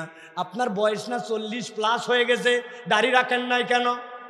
আনস্মার্ট আনস্মার্ট লাগে, আপনার ভাবি এটা পছন্দ করে না। ও আছে না, আমার বিয়ে যেখানে কথা হচ্ছে ওই মেয়ে বলছে দাড়িওয়ালা ছেলে লাইক করে না। আমি ফতুয়া দিয়ে গেলাম, বড় বড় মাদ্রাসায় যাই শুনে নেবেন, যেই মহিলা বলবে বিয়েতে তার আগে দাড়ি থাকা ছেলে পছন্দ হয় না, ওই মেয়েকে বিয়ে করার সজ্ঞানে জায়েজ নাই। আপনি কাকে আনস্মার্ট বলছেন? ইন্নাকা লাআলা খুলুকিন আযীম, যেই নবীকে শ্রেষ্ঠ চরিত্রের উপর অধিষ্ঠিত করা হয়েছে ওই নবীর দাড়ি ছিল, সকল পয়গম্বরের দাড়ি ছিল, সকল সাহাবীর দাড়ি ছিল। আপনি বলছেন দাড়ি রাখা আনস্মার্ট, তাহলে আপনি আপনার নবীকে এইটা দিয়ে ধাক্কা যদি মারেন তাহলে আপনার ঈমান চলে যেতে পারে, ঠিক না? আপনি রাখতে পারেন না, আপনার অজুহাত থাকতে পারে, সেটা বিনয়ের ভাষায় বলতে পারেন, কিন্তু আপনি রাখতে পারেন না কেন? কোনো কারণ নাই, কেবল আপনার নফসের পূজা, ঠিক না? ঢাকা বিশ্ববিদ্যালয়ে নাকি এক স্যার, এক ছেলের একটু ফুকু ফুকু লম্বা দাড়ি, উনাকে বলছে এই তোকে দেখতে তো দেখতে ছাগল ছাগল লাগে। বলছে you are absolutely right sir. Sir চিন্তা করছে আমি ওরে টিজ করে বললাম, আর ও উল্টা বলতেছে আপনি ঠিক বলছেন স্যার, আজব ছেলে তো। বলছে এই কথা বললি কেন? বলছে স্যার না বলে কি উপায় আছে, আমার দাড়িটাই তো ওরকম দেখতে, ওই জন্যই তো আপনি বলছেন ছাগল ছাগল লাগে। তবে আপনি যদি আমাকে সাহস দেন, আমার একটা বক্তব্য আছে আপনাকে বলতে চাই। বলছে বল বেটা বল, তুই সাহসী ছেলে বুঝছিস। বলছে স্যার আমার ছাগলের মতো দাড়ি, এই জন্য আমাকে ছাগল ছাগল লাগে, তবে আপনার চেহারাটা দেখে আমার কুত্তা কুত্তা লাগে। যার যেমন, আমার তো কিছু বলার নাই। এখন আমি কি আরো নিচে যাব? ওরে ভাই আরেকটু শুনে, একটা নতুন বাচ্চা হয়েছে, দুগ্ধবস্য শিশু, রাত্রেবেলা ঘুম ভেঙে গেছে বাচ্চার, উঠার পরে আব্বার বুকের মধ্যে আইছে। বাপ বলছে আমি না ওইদিকে যা। কেন গেছে? ওই বাচ্চা তো চিনতে পারতেছে না, ও গাল হাতায় দেখে আব্বাও যা আম্মাও তাই। আপনি কবে চেঞ্জ হবেন? আমি তো আপনাকে রাগ করে বলি ভাই, এত বড় রাখতে বলতেছি না, অন্তত রেখে দেন। দাড়ি না রাখতে বলে অন্তত মোষ রাখেন, যা গুনাহ হয় আমার হোক। তাও আপনি পুরুষ মানুষের কাতারে না খান নাম। বিশ্বাস করেন, এই যে এইটা গুনাহ দায়েমি করতেছি, এইটা কোনো কারণ নাই। ওয়াত্তাবা হাওয়া, আপনার মন পছন্দ। আপনি ইসলামের নামাজ মানেন, কিন্তু ইসলামের বাকি হুকুম আপনি মানেন না। আমরা যদি আমাদের জীবনকে পরীক্ষা করে দেখি, ওই মহিলা নামাজ পড়ে, ওই মহিলা জিকির করে, ওই মহিলা আল্লাহর সুযোগ দিলে, আল্লাহ চাইলে উমরা করতেও যায়, কিন্তু ওই বোনটাই, ও মাটাই উনি পর্দা করে না। কেননা পর্দা করলে উনার কাছে ব্যাকডেটেড মনে হয়। আছে কি না? শুধরান, আপনি শুধরান। আপনি না শুধরালে কেমনে হবে? আপনার স্বামীর এত বড় হাজী সাহেব, দাড়ি সাহেব, জুব্বা সাহেব, আপনি মাও পর্দা করেন, অথচ 18-20 বছরের বাচ্চা আপনার জিন্সের প্যান্ট পরে, উপরে এলোমেলো পোশাক পরে ঘুরতেছে, আপনি কেয়ার করতেছেন না। একজন বলছে, আপা এইভাবে মনে হয় মেয়েটার চলা ঠিক না। বলছে, আপনার কথার সাথে আমি শতভাগ একমত। আমিও বিয়ের পরে পর্দা ধরছি, আল্লাহ দিলে আমার মেয়েও বিয়ের পরে পর্দা ধরবে। মেয়েটা কিন্তু ভালো আছে না? এটা কি আপনার শরীয়ত না আল্লাহর শরীয়ত? হ্যাঁ, আল্লাহর না, এটা আপনার ব্যক্তিগত শরীয়ত বানাইছেন। আল্লাহ বলছেন ওয়াত্তাবা হাওয়া, তুমি তোমার মন পছন্দ জিন্দেগি চালাও, আল্লাহও নাও তোমারটাও নাও। এরকম জীবন যদি হয়, আল্লাহ বলছেন এইটা আল্লাহর কাছে গ্রহণযোগ্য নয়। ঠিক না? আমাদের ঢাকাতে তো বিয়ে শাদী হয় না? খালি হয়, প্রত্যেক শুক্রবারে হয়, শনিবারে হয়, বিয়েতে বিয়েতে মস্তুল। ঠিক কিনা? বলেন তো ভাই, ইসলামে বিয়ের বিধান কি? 3টা মুখস্থ করেন। 1 নম্বরে ইজাবার কবুল, 2 নম্বরে ওয়াতুন নিসা সদুকাতিহিন্না নিহলা, মেয়েদেরকে সাধ্যমতো তোমাদের লোক দেখানো নয়, তাদের জন্য দেনমোহর দিয়ে দাও। 3 নম্বর নবীজি বলছেন আউলিম ওয়ালাউ বিশাতিন, একটা ছাগলের বাচ্চা দিয়ে হলেও তোমার ছেলের বাড়িতে নিয়ে এসে অলিমার অনুষ্ঠান করো, সবাইকে জানায়া টানায়া সুন্দর করে ধুমধাম করে একটা খাওয়া দাওয়া করো।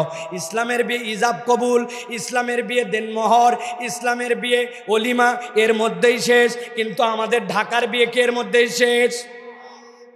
6 দিন আগে হলুদ সন্ধ্যা, 3 দিন আগে মেহেদি সন্ধ্যা, 2 দিন আগ থেকে গান সন্ধ্যা, আর 10 দিন আগের থেকে হিয়া হিয়া ডেক নিয়ে যাইয়া এলাকার মানুষকে কাঁপায় দেয়। ডিস্টি ডিস্টি ডিস্টি ডিস্টি ডিস্টি ডিস্টি ডিস্টি। কথা বলেন। 999-এ ফোন দিছি আমি, ফোন দিয়ে অনেক সময় পুলিশ আনা লাগছে। যেই বাড়িতে বিয়া, ওই বাড়ির থেকে এক হাজী সাহেব নামাজের দিকে আসছে, লোকজন তো চাই চাচাই আপনার বাড়িতে কি শুরু করছেন এইগুলা? মানুষ অস্থির হয়ে যাচ্ছে, রাত নাই বিরাত নাই, 11টা 12টা ঢিস ডাট, কি অবস্থা আপনার? বলছে থাম বাবা থাম, তোরও বেটি আছে, বিয়ে দেওয়া লাগবে। ছেলে পেলে এখনকার সমাজ মাইনে নেওয়া লাগে, একটু ছেলে পেলে এগুলা করতে চায়। আর একটা দিন তো ধৈর্য ধর, অত রাগ করিস কেন, চল নামাজ পড়ে আসি। মুরব্বী হাজী সাহেব নামাজে চলে যায়, ঢিস ঢিসকে সমাজ, ঢিস ঢিসকে লোক, ঢিস ঢিসকে যুবক এইটার অজুহাত দেয়। তার মানে আপনার ইলা কেবলমাত্র আল্লাহ নয়, আপনার ইলা সমাজ, আপনার ইলা বাস্তবতা, আপনার ইলা আধুনিকতা। তাহলে আপনি কেবল আল্লাহকে মানেন না, ওয়াত্তাবা হাওয়া, আপনার দিলকেও আপনি ইলা বানাইছেন। ঠিক না? বলছেন তো এখন ঠিক, আপনার বাড়িতে এই ঘটনা ঘটবে, সাবধান হন। তাহলে 4টা অপরাধ, কথা শেষের দিকে, গভীর মনোযোগ। 1 নম্বরে আল্লাহর আয়াত জানে বুঝে অস্বীকার, 2 নম্বরে শয়তানের অনুগামী, 3 নম্বরে মন পছন্দ জিন্দেগি, 4 নম্বরে নিরেট দুনিয়াদার। মনে থাকবে তো? মনে থাকবে তো? হাতটা নিচু করেন এরকম করে, 2 হাত, আমাকে দেখান লাগবে না, আল্লাহর জন্য হাত 2টা একসাথে নিচু করেন। আমি 1 নম্বর বললে একটা নখ ধরেন। 1 নম্বরে জেনে বুঝে আল্লাহর আয়াত স্বীকার, নখ ধরেন 1 নম্বর। 2 নম্বরে শয়তানের অনুগামী হয়ে যাওয়া, 3 নম্বরে নিরেট দুনিয়াদার, 4 নম্বরে মন পছন্দ জিন্দেগি, হাত ছাড়েন। স্বাভাবিক হন। আল্লাহ বলতেছেন নবী সামনে বাড়ান, যাদের মধ্যে 4 অপরাধ আছে আমি আল্লাহ বললাম তাদের একটা পরিচয় আমি আল্লাহর কাছে আছে, আপনি জানায় রাখেন। আল্লাহ বলছেন ফামাসালুহু কামাসালিল কালব ইন তাহমিল আলাইহি ইয়ালহাস আও তাতরুকহু ইয়ালহাস যালিকা মাসালুল কওমিল্লাযীনা কাযযাবু বিআয়াতিনা। ও আমার হাবিব, আপনি বলে দেন যাদের মধ্যে এই 4টা অপরাধ আছে তাদের একটা পরিচয় আল্লাহর কাছে আছে। ফামাসালুহু কামাসালিল কালব, এই লোকগুলা আল্লাহর কাছে কুকুরের মতো। কার মতো? ঠোঁট একটাও বন্ধ থাকবে না, ছেলে হন মেয়ে হন, যুবক হন, তরুণ হন, মুরব্বী হন, বুঝে থাকলে বলেন। এই 4 অপরাধ যার কাছে আছে আল্লাহর কাছে তার উদাহরণ কার মতো? বলেন কুত্তার মতো, জোরে বলেন কুকুরের মতো। বলছি না, আপনারা ভাবতেছেন মনে মনে হুজুর এই কুকুর কথাটাও এতবার জোরে জোরে বলাচ্ছে, দূরে দূরে মাইক আছে, একটা ইজ্জত থাকে কিনা? বলার উদ্দেশ্য আছে, এমনি নয়। আপনি মনে করতেছেন নিশ্চয়ই এই 4 অপরাধ যার মধ্যে আছে ওই লোকটা কুকুরের মতো। নিশ্চয়ই কুকুর একটা নিকৃষ্ট প্রাণী, কুকুর একটা বাজে প্রাণী, কুকুর একটা ঘৃণ্য প্রাণী, কুকুর একটা নাপাক প্রাণী, এই জন্য বোধহয় আল্লাহ তাদেরকে কুকুরের মতো বলছেন। জি না, দুনিয়াতে অনেক মানুষের তুলনায় কুকুর কৃতজ্ঞ, অনেক মানুষের তুলনায় কুকুর তার প্রভুর প্রতি বিশ্বস্ত। আন্দাজি ঠিক বলেন না? আমার কাছে প্রমাণ আছে। আমি আমার মহল্লায় দারুস সালামে চায়ের দোকানে চা খাইতে বসছি বিকালবেলা। আমার একটা বদ অভ্যাস আছে, আপনাদের আছে কিনা জানি না, এটা ঢাকাবাসীর বদ অভ্যাস। চা খাওয়ার সময় এমনি খেলে ভাল লাগে না, কিছু একটা চুবানো লাগে, ঠিক না? একটু বিস্কুট চুবায় খান আপনারা। উপর দিকে তাকায় দেখি কি বিস্কুট, তাকায় দেখে একটা এনার্জি, 5 টাকা। কয় টাকা দাম? 5 টাকা। নামাইছে একটা, কয় পিস থাকে? জি না, এখন 3 পিস। এত বড় বানাইছে চিপসের প্যাকেট, সাইজ 1, ভিতরে মাল নাই, হাওয়া, ঠিক না? গুনে দেখেন নাই? 3 পিস। 1 পিস বিস্কুট খুলে নিয়ে চায়ের মধ্যে ডুবাইছে। যেই না ডুবাইছে কোত্থেকে জানি এক লোক আসছে, আয়সা আমাকে দেখে, সাইফুল্লাহ ভাই আপনি এখানে? 6 বছর আপনার ওয়াজ শুনি ভাই, সত্যি দেখতেছি আপনার। আমার হাত পা তো কাঁপতেছে। বললাম থামেন, এখনো তো সালাম দেননি। করছে ও আসসালাম আলাইকুম। হয় কিনা ভাই? পছন্দের মানুষ, আপনার মহব্বতের মানুষ, যার কথা শোনেন, এরকম লোককে দেখলে একটা ছবি তুলতে মন চায়, একটু মুসাফা করতে মন চায়, এক্সাইটেড হয়ে যায়, ঠিক না? ওই লোক এক্সাইটেড। আমি বললাম ভাই বসেন, আমার সাথে একটু চা খান, তারপরে কথাবার্তা হবে। ওই লোক কাঁপতে কাঁপতে বসছে। এই যে আমি চায়ের মধ্যে বিস্কুট ঢুকাইছি, ঢুকাতে 8-9 সেকেন্ড চলে গেছে এই সকল আলাপে। আস্তে করে বিস্কুট তুলে মুখে দিব, দেখি বিস্কুট অ্যাক্সিডেন্ট। বিস্কুট অ্যাক্সিডেন্ট করে নিচে পড়ে গেছে। যাই না, সাথে সাথে পাশে বসা ছিল দেখি দূরে একটা কুকুর, ও আস্তে করে মাথা নিচু করে লেজ ডাউন দিয়ে আস্তে করে আসে আমার পায়ের কাছে চলে আসছে। বিস্কুট সে দেখতে পাইছে পড়ে গেছে, আইসে ওই জায়গায় কথা নাই, আমি পা সরাতে দিকে 3 টানে পুরা বিস্কুট ক্লিয়ার। ওই দিনের মতো চা খাওয়া আমার শেষ। পরের দিন আবার ওই দোকানে চা খেতে আসছি। সেই না চা খেতে বসি, কোত্থেকে জানি একটা কুকুর আসছে। আসার পরে লেজ ডাউন দিয়ে মাথা নিচু করে আমার ওখানে সাথে আমি বললাম ভাই এই কুকুর সরান, তাড়াতাড়ি নামাজে যাবো, মুখে লালা লেগে গেলে সরান। বলছে হুজুর ওই কুকুর আপনাকে ডিস্টার্ব করতে আসে নাই, গতকালকে আপনি তাকে যে বিস্কুট খাওয়াইছিলেন, তাকায় দেখেন লেজটা নামায় দেওয়া, মাথাটা নিচু করা। এটা ডিস্টার্বের নিদর্শন নয়, এটা কৃতজ্ঞতার নিদর্শন। সে মূলত আপনার কাছে কৃতজ্ঞতা জানাতে আসছে।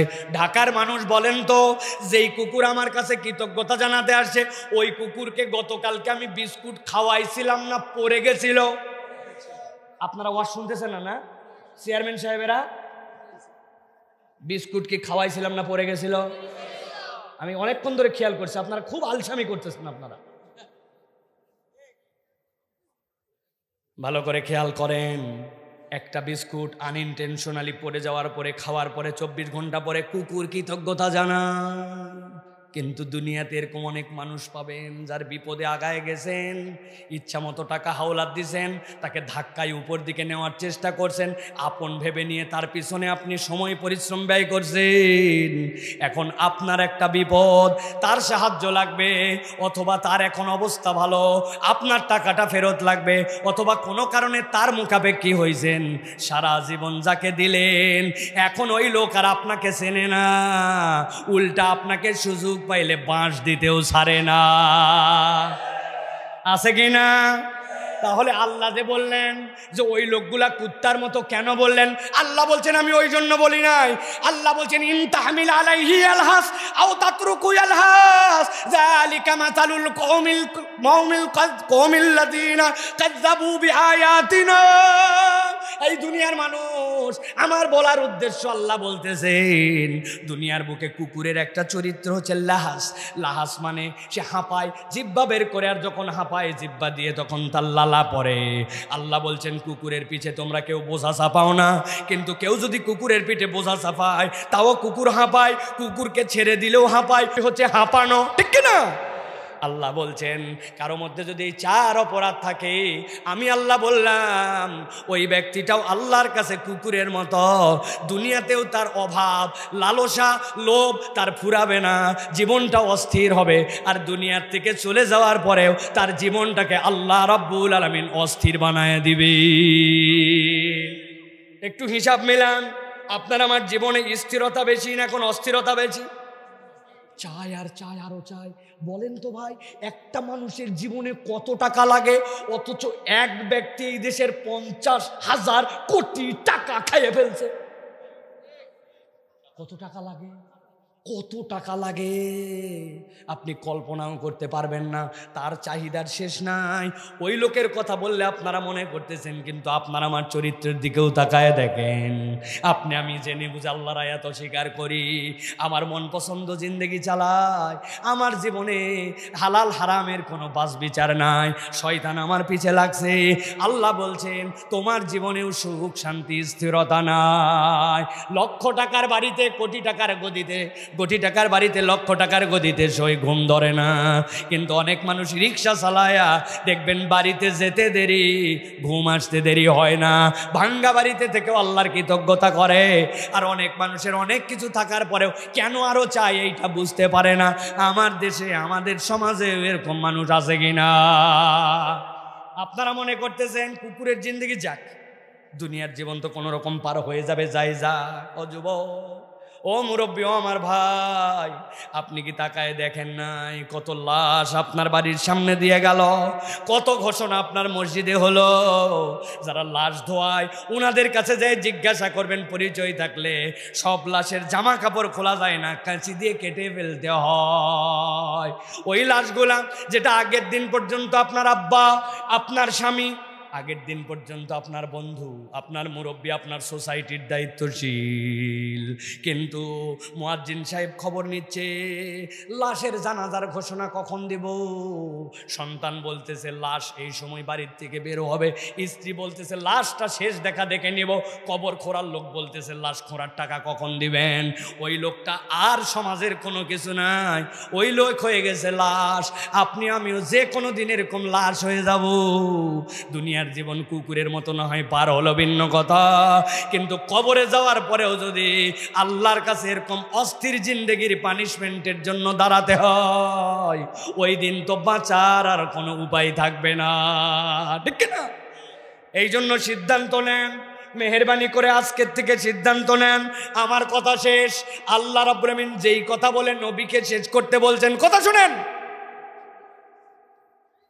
আল্লাহ বলতেছেন ফাকসুসিল কসাস লাআল্লাহুম ইয়াতাফাক্কারুন। ও আমার হাবিব, ফাকসুস এক বচন, কসাস বহু বচন।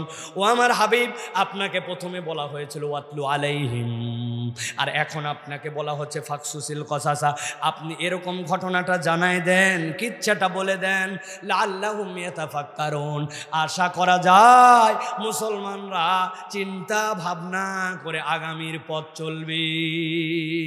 আর আমরা যদি চিন্তা না করি, সাআ মাসালাল কওমুল্লাযীনা কাযযাবু বিআয়াতিনা ওয়া আনফুসাহুম কানু ইয়াজলিমুন, যারা আল্লাহ আয়াত অস্বীকারী ওদেরকে বলা আর না বলা সমান।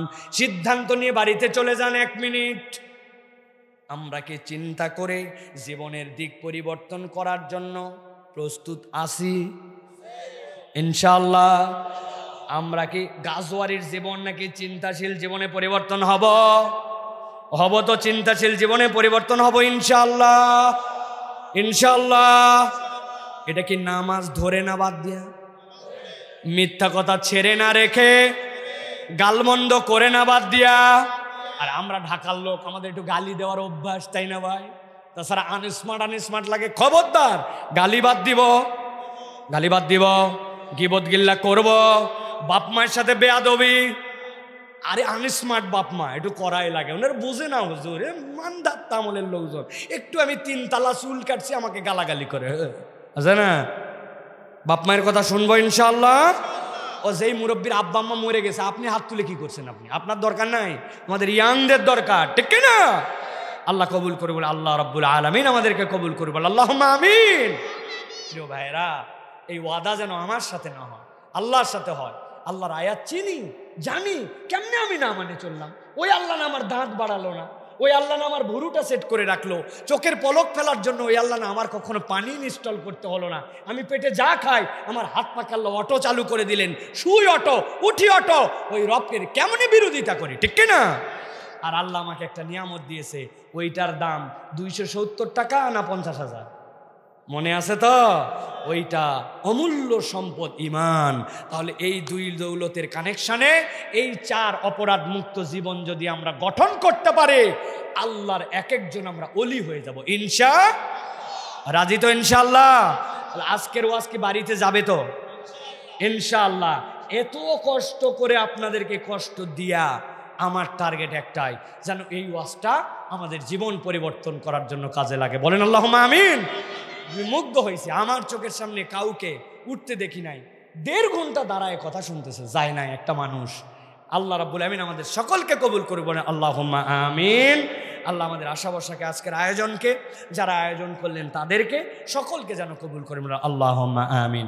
হাযা মা ইনদি ওয়াল ইলমু ইনদাল্লাহ।